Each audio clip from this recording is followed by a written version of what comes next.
నేను doctor Avinash Tippani, cancer surgeon and director Prathima cancer institute Arepally Warangal అండి. చాలా మంది వచ్చి సార్ బ్రెస్ట్లో గడ్డ ఉంది, పెయిన్ఫుల్గా ఉంది అని చెప్తుంటారు.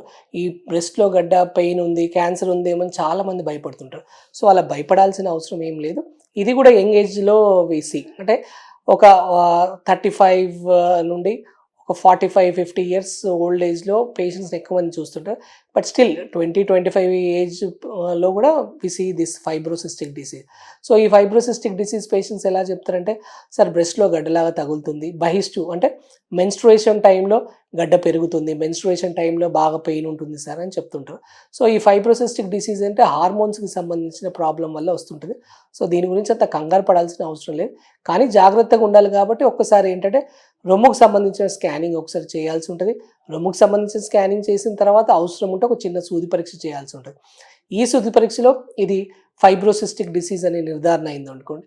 ఈ ఫైబ్రోసిస్టిక్ డిసీజ్కి మేము పేషెంట్కి సాధారణంగా చెప్తాం, ఏం మెడిసిన్స్ వేసుకోవాల్సిన అవసరం లేదమ్మా. స్టిల్ కొన్నిసార్లు ఏంటంటే కొన్ని రకాల వైటమిన్స్ కానీ, ఈవినింగ్ ప్రిమోజా కానీ కొన్ని ట్యాబ్లెట్స్ ఉంటాయి, అవి రాసిస్తుంటాం. పెయిన్ ఉన్న వాళ్ళకి పెయిన్కి సంబంధించిన ట్యాబ్లెట్స్ రాసి వాళ్ళకు జస్ట్ రీఅష్యూరెన్స్ ఇస్తే సరిపోతుంది. సో క్యాన్సర్ కాకుండా కూడా బ్రెస్ట్లో ఎన్నో కామన్ డిసీజ్ వస్తుంటుంది. ఒకటి ఏంటంటే ఈ ఫైబ్రోడినోమా, ఇంకొకటి ఏంటంటే ఫైబ్రోసిస్టిక్ డిసీజ్.